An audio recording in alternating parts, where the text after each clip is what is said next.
आपका श्री शक्ति क्लासेस में आज का जो वीडियो लेक्चर होगा उसमें हम अध्ययन करेंगे ओम के नियम का प्रायोगिक सत्यापन। इसके बारे में कल मैंने आपको कुछ प्रतीक है वो बताए थे, तो वो प्रतीक आपको याद होने चाहिए ताकि वो हमारा जो परिपथ चित्र बनाएगा उसमें हमारा काम आए। तो टॉपिक हमारा रहेगा ओम के नियम का प्रायोगिक सत्यापन। प्रायोगिक सत्यापन मतलब प्रैक्टिकल करके हमारे को देखना है कि असल में जो तार के सिरों के मध्य उत्पन्न विभवांतर है वो उसमें प्रवाहित धारा के समानुपाती होता है कि नहीं होता है। ठीक है, सत्यापन। तो उसके लिए हमारे को पहले क्या करना पड़ेगा, सत्यापन करने के लिए, प्रैक्टिकल करने के लिए हमारे को किसकी आवश्यकता होगी, उपकरणों की आवश्यकता होगी ना। और उन उपकरणों को हमारे को क्या करना पड़ेगा, तार के माध्यम से वो जोड़ना पड़ेगा। तो हम क्या करेंगे, सबसे पहले लेंगे एक बैटरी। क्या लेंगे हम, बैटरी। उस बैटरी को यहाँ पर लगा दिया। ठीक है, बैटरी के दो धन टर्मिनल होते हैं, तो एक हो गया धनावेश और एक हो गया ऋणावेश।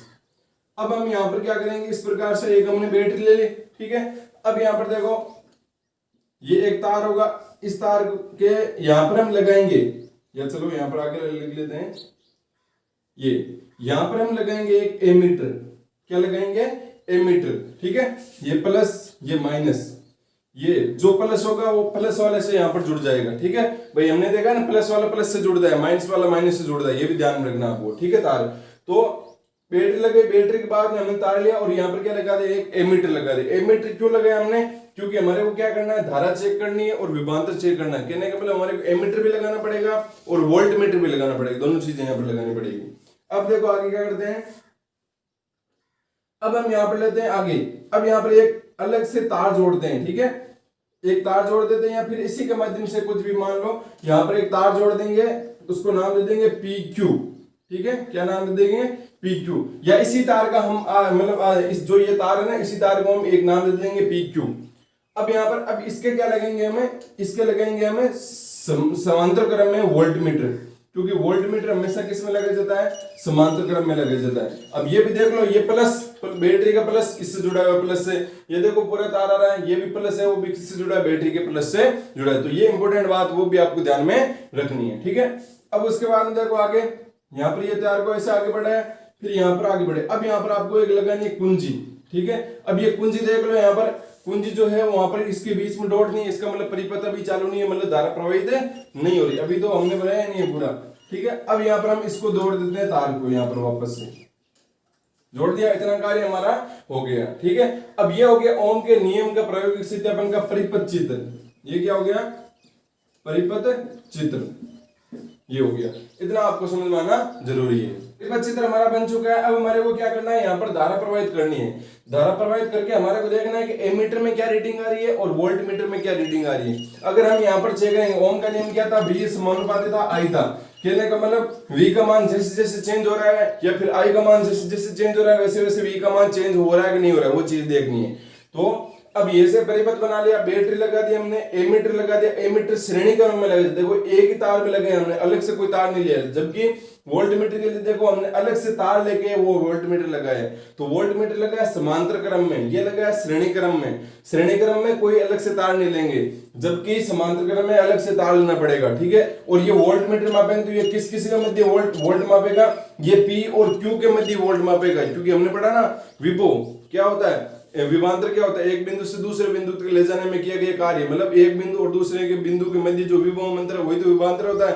तो यहाँ पर एक दो बिंदु लिए हैं हमने P और Q, उसी के मध्य हम क्या करेंगे, विभवांतर को मापेंगे। अब यहाँ पर एक कुंजी लगा दी। ठीक है, अब इस कुंजी को हमें क्या करना है, पहले चालू करना है। तो चालू करने के लिए मतलब परिपथ यहाँ पर करना है, इसको हम क्या करेंगे, यहाँ पर बंद कर देंगे यहाँ पर। ठीक है, कहने का मतलब यहाँ पर डॉट लगा देंगे, जो डॉट होती है। ठीक है, अब वो लगाते हैं, यहाँ पर क्या होगा, यहाँ पर विद्युत धारा का चलन होगा। विद्युत धारा का चलन कैसे होता है, प्लस से माइनस की ओर होता है ना भाई, धनावेश से ऋणावेश की ओर होता है। क्यों होता है, क्योंकि एक तो धनावेश पर है वो उच्च विभव होता है। क्यों होता है धनावेश पर उच्च विभव, क्योंकि आपने परिभाषा देख लो, हमने विभव की परिभाषा पढ़ी है कि एकांक धनावेश को अनंत से किसी बिंदु तक। तो इसका मतलब जो आवेश हम लेकर आ रहे हैं, क्यों आवेश, वो कहां पर लेकर आ रहे हैं, हमेशा हम कहां पर लेकर आएंगे, धनावेश सिरे पर लेकर आएंगे। इसका मतलब आवेश कौन से पर ज्यादा होगा, आवेश ज्यादा होगा आपका प्लस वाले सिरे पर, और जहां पर ज्यादा आवेश वहां पर विभव ज्यादा।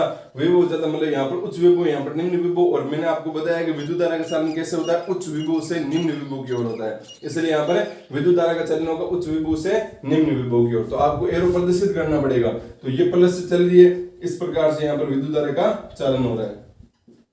ठीक है। ये डॉट लगाने के बाद में चालू होगा, अगर डॉट नहीं लगाओगे तो ये चालू नहीं होगा, ठीक है। विद्युत धारा है वो, ये इंपॉर्टेंट बात है जो आपको ध्यान रखनी है। क्वेश्चन में ये भी पूछ सकता है, ये एमीटर कैसे लगाओगे, इसका प्लस है वो माइनस की साइड में लगाओगे, ये भी आपको समझ में है। वोल्ट मीटर आपको गलत मतलब चित्र दिया, यहाँ पर वोल्ट मीटर लगा दिया, यहाँ पर एमीटर लगा दिया और आपको बोल दिया इसको सही करो। तो ये अच्छे से आपको समझना है कि कौन कौन सी जगह पर क्या क्या लगा हुआ है, या फिर इसको इसी जगह पर क्यों लगाए। ये कुंजी है, आप यहाँ पर लगाओ, यहाँ पर लगाओ, यहाँ पर लगाओ, कहीं पर लगाओ, लेकिन यहाँ पर नहीं लगानी है, ठीक है। तो आप कुंजी यहाँ पर लगा सकते हो, कहीं पर इस जगह पर कहीं पर भी लगा सकते हो। एमीटर आप पूरे तार में कहीं पर भी लगा सकते हो, ठीक है, लेकिन एमीटर का प्लस वाला सिरा प्लस से जुड़ा रहना चाहिए। यहाँ पर लगा रहे हो तो इसका माइनस वाला सीधा जुड़ा रहना चाहिए। ऐसे नहीं है कि आपने एमीटर यहाँ पर लगाया और यहाँ पर लिख दिया प्लस माइनस, तो ये गलत हो जाएगा, ठीक है। अगर आप एमीटर लगा लो तो आप क्या करना पड़ेगा, यहाँ पर माइनस वाला सिरा तो आप इस साइड माइनस कर दो, इस साइड प्लस कर, तब भी ये सही है, गलत नहीं है, ठीक है। तो इस प्रकार से आपको ध्यान में रखना है। और वोल्ट मीटर को तो आपको किस में लगाना है, समांतर क्रम में ही लगाना है, ये इसी प्रकार से। अगर यहाँ पर लगा दोगे तो गलत हो जाएगा। और इसका भी प्लस वाला सिरा किससे जुड़ा होना चाहिए, बैटरी के प्लस वाले सिरे से जुड़ा होना चाहिए। धारा कैसे बहनी चाहिए, प्लस से माइनस की ओर बहनी चाहिए। यहाँ से निकली है धारा तो यहाँ पर जाएगी वापस, ठीक है। प्लस से धारा निकली है तो वापस घूम फिर के वो कहां पर जाएगी, माइनस पर जाएगी। ऐसे नहीं कि प्लस पे जा रहा है, यहाँ पर जा रहे थे बीच में वापस से भेज दी इसको धारा को, ऐसा नहीं होगा यहाँ पर। तो ये हो गया ओम के नियम का मतलब जो परिपथ है चित्र। अब हम यहाँ पर क्या करेंगे, हम यहाँ पर धारा प्रवाहित की, तो हमने जैसे पहले धारा यहाँ पर इसका वोल्टेज निर्धारित, मतलब पहले यहाँ पर मान लेते धारा आई हमारी 2 एम्पियर। कितनी धारा आई, 2 एम्पियर। तो हमने क्या देखा कि धारा जब 2 एम्पियर आई तब यहाँ पर जो आपका वोल्ट मीटर में जो वोल्ट आया वो आया 1 वोल्ट। कितना आया आपका, 1 वोल्ट आया। जब हमने यहाँ पर क्या किया, जब हमने धारा यहाँ पर बढ़ाई मतलब 3 एम्पियर की, तो 3 एम्पियर करने पर वोल्ट मीटर में वोल्ट कितना आया, 2 वोल्ट आया, ठीक है। जब हमने यहाँ पर धारा 4 एम्पियर की, ये जब प्रैक्टिकल करेंगे ना तब आसानी से हो जाए। प्रैक्टिकल करेंगे तो वहां पर क्या करेंगे, हम यहाँ पर धारा को बढ़ाएंगे। और धारा को कैसे बढ़ाएंगे उसके लिए देखो, हम यहाँ पर एक मैं लगाना छोड़ दिया, यहाँ पर एक चीज और लगानी, धारा को कैसे नियंत्रित करेंगे हम, बैटरी से तो फिक्स धारा आएगी, फिर हम धारा को कैसे नियंत्रित करेंगे, तो उसके लिए हम यहाँ पर क्या लगाएंगे, एक लगाएंगे धारा नियंत्रक।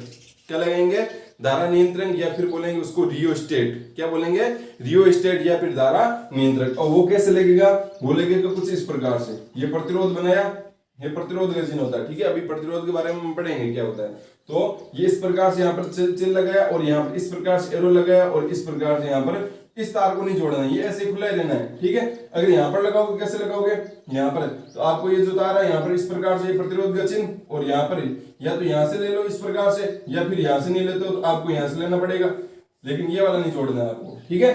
अलग से देखो ये इस प्रकार से लिया, तो ये लग गया आपका धारा नियंत्रक। इसको RH से प्रदर्शित करते हैं, ये रियोस्टेट होता है। इंग्लिश में धारा नियंत्रक को क्या बोलते हैं, रियोस्टेट। तो अब हम यहाँ पर क्या करेंगे, धारा को नियंत्रित कर सकते हैं। कैसे कर सकते हैं, यहाँ पर इस प्रकार से इस वाले जो यहाँ पर एरो का निशान, इसको हम ऐसे कम ज्यादा करके वो धारा को नियंत्रित कर सकते हैं। मतलब धारा को 2 एम्पियर 3 एम्पियर 4 एम्पियर कुछ भी कर सकते हैं। नहीं तो पहले हम धारा को नियंत्रित कैसे कर सकते थे, बैटरी से जो धारा थी वो आ रही थी, बैटरी से हम थोड़ी, बैटरी में कोई ऐसे थोड़ी है वहां पर स्विच लगाएगा, आप बढ़ाओगे कम करोगे धारा कम ज्यादा होती रहेगी, ऐसा नहीं होगा। तो यहाँ पर क्या लगा, एक रियोस्टेट लगा होगा जिसकी सहायता से हम क्या करेंगे, धारा को नियंत्रित करेंगे। अब धारा नियंत्रित होगी, हमने धारा को 2 एम्पियर किया तो वोल्ट आया 1 वोल्ट, धारा को 3 एम्पियर किया 2 वोल्ट, 4 एम्पियर किया तो कितना आया, 3 वोल्ट आया। तो यहाँ पर आप क्या देख पा रहे हो कि जैसे जैसे वो धारा का मान बढ़ रहा है वैसे वैसे वोल्ट का भी मान है, वो मतलब वोल्ट मीटर में भी जो वोल्ट का मान है वो बढ़ रहा है। कहने का मतलब विभवांतर, ये धारा बढ़ने से वो क्या हो रहा है, आपका वोल्ट भी बढ़ रहा है, विभव भी बढ़ रहा है। तो यहाँ पर आप बोल सकते हो कि ये जो वोल्ट मीटर और जो मतलब वोल्ट मीटर के अंदर वोल्ट और एमीटर के अंदर जो आई है यह धारा है वो एक दूसरे के क्या समानुपाती है। तो यहाँ से ये समानुपाती वाली जो बात है, मतलब ओम के नियम का क्या हो गया, प्रायोगिक सत्यापन हो गया। हमने सिद्ध कर दिया कि यहाँ पर जो एमीटर है, एमीटर के अंदर धारा और वोल्ट मीटर के अंदर जो वोल्ट है वो एक दूसरे के क्या यहाँ पर समानुपाती है, ठीक है। ये तो हो गया आपके 20 समानुपाती आई। अब हमारे को इसका बनाना पड़ेगा ग्राफ। तो उस ग्राफ को हमें बनाते हैं, देखो क्या होगा, किस प्रकार से बनेगा समानुपाती का ग्राफ, किस प्रकार से बनता है। तो उसके लिए आपको समझना है कि 20 समानुपाती क्या आ गया, आई आ गया। अब ग्राफ कैसे बनेगा, तो ये इस प्रकार से एक अक्ष पर आपको लेना है, जो भी आई ले लो यहाँ पर, ठीक है, और यहाँ पर V ले लो। तो ग्राफ कैसा बनेगा, V और I के मध्य जो ग्राफ है वो हमेशा जब भी कोई दो, मैंने बताया जब भी कोई दो राशियां एक दूसरे के समानुपाती है तो उनका ग्राफ कैसे प्राप्त होता है, सीधी सरल रेखा प्राप्त होता है। क्यों प्राप्त होता है, मान लो आपका I का मान 1 एम्पियर 2 एम्पियर 3 एम्पियर 4 एम्पियर, इसका मान 1 वोल्ट 2 वोल्ट 3 वोल्ट, 4 वोल्ट ऐसे है।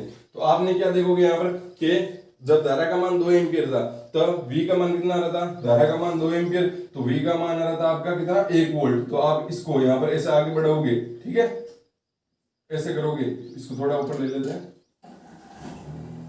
ये 1, ये आगे 2 हो गया, ठीक है, ये 3 हो गया, ऐसे 4। तो जब धारा का मान 2 एम्पियर था तब यहाँ पर वोल्ट मीटर का कितना आ रहा है 1 आ रहा है। इसी प्रकार से जब आगे मिलाते जाओगे फिर यहाँ पर ये जो जितने भी बिंदु आएंगे उन सबको मिला देंगे तो आपको क्या मिलेगी, एक सरल रेखा है वो मिलेगी। तो इस प्रकार से आपको समझ में आ जाना चाहिए कि जब भी V समानुपाती आई, मतलब यहाँ पर जब भी समानुपाती है तो वहां पर क्या होगा, ग्राफ कैसा प्राप्त होगा, आपको एक सीधी सरल रेखा ही प्राप्त होगा, ठीक है। तो ये हो गया आपका इस प्रकार से ग्राफ, और ये हो गया आपको ओम के नियम का प्रायोगिक सत्यापन जो आपको अच्छे से वो समझ में आना चाहिए। अब अगला हमारा टॉपिक रहेगा प्रतिरोध।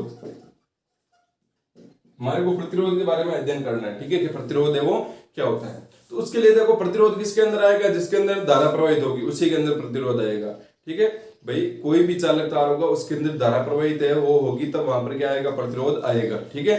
तो यहाँ पर हम क्या लेंगे, एक प्रतिरोध को समझने के लिए हम लेंगे एक चालक प्लेट, क्या लेंगे, चालक प्लेट लेंगे, ठीक है। इस प्रकार से हमने प्लेट ली। अब यहाँ पर इस प्लेट पर जब तक, इस प्लेट को जब तक हम किसी बैटरी की सहायता से नहीं जोड़ेंगे तब तक यहाँ पर धारा का वो चालन है वो नहीं होगा भाई। ऐसे पड़े पड़े ही वो मतलब कैसे चादर की जो मतलब चालक जो सीट है या फिर चादर की जो सीट है जो उसमें कैसे धारा प्रवाहित हो सकती है, कोई भी लोहे है उसके अंदर अपना आप भी धारा थोड़ी प्रवाहित हो सकती है। उसको जब हम क्या करते हैं, 2 तारों के माध्यम से जोड़ते हैं तब उसमें से धारा बहती है। तो उसी प्रकार से अगर इस प्लेट में, चालक प्लेट में अगर हमारे को धारा प्रवाहित करनी है तो इसका मतलब हमारे को इसको जोड़ना पड़ेगा बैटरी से। तो ये बैटरी से जोड़ देते हैं इसको, ठीक है। ये बैटरी का धन टर्मिनल मान लेते हैं, इस साइड में लगा देते हैं और इस साइड में लगा देते हैं ऋण टर्मिनल। अब मैंने आपको बताया है कि धारा का चालन किसकी वजह से होता है, धारा का चालन होता है आवेशों के प्रवाह की वजह से। आवेश जब गति करते हैं तब क्या होता है, धारा का चालन होता है। तो यहाँ पर आवेश प्रवाह करने चाहिए। तो कहने का मतलब सीधी सी बात है, जो चालक प्लेट होगी, चालक प्लेट के अंदर है वो क्या रहेंगे, आपके इलेक्ट्रॉन तो रहेंगे, आवेश तो रहेंगे ना भाई। जो चालक होते हैं, जो धातु होती है, धातु के पास में इलेक्ट्रॉन एक्स्ट्रा रहते हैं ना, हमने ये तो पिछले वाले चैप्टरों में पढ़ा है। तो इलेक्ट्रॉन एक्स्ट्रा रहेंगे तो इसके पास में इलेक्ट्रॉन रहेंगे, ठीक है। यहाँ पर ये इलेक्ट्रॉन है।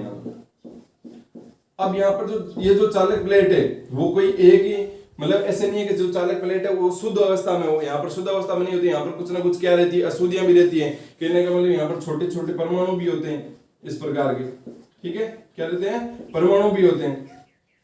ये लो इस प्रकार से इलेक्ट्रॉन भी रहेंगे भाई। चादर प्लेट है, ये मान लो कोई मतलब चादर है, यहाँ पर मान लो ये कोई मतलब चालक है, ठीक है, चालक वस्तु है। तो ये चालक जो वस्तु है वो प्योर है, आपकी मतलब धातु से नहीं बनी होगी, वो उसमें कुछ ना कुछ मिश्रण जरूर होगा, ठीक है। अलग अलग अणुओं का है वो मिश्रण होगा। तो इसका मतलब अलग अलग अणुओं का मिश्रण होगा। तो अणु किससे मिलकर बने होते हैं, अणु परमाणु से मिलकर बने होते हैं। कहने का मतलब हम बोल सकते हैं कि इसके अंदर कुछ परमाणु भी रहेंगे, ठीक है। तो ये चालक प्लेट है, चालक प्लेट के अंदर इलेक्ट्रॉन तो रहते हैं हमें पता है, और यहाँ पर कुछ परमाणु रहेंगे, कुछ अन्य आयन भी रहेंगे, जैसे प्लस भी रहेगा, ठीक है। तो अब यहाँ पर होगा क्या, जैसे हम बैटरी लगाएंगे तो बैटरी लगाते ही यहाँ पर क्या होगा, ये जो ये माइनस वाला सिरा, तो ये पूरा तार माइनस होगा, मतलब ये पूरा बैटरी का कैसे सिरा हो जाएगा, माइनस वाला सिरा हो जाएगा।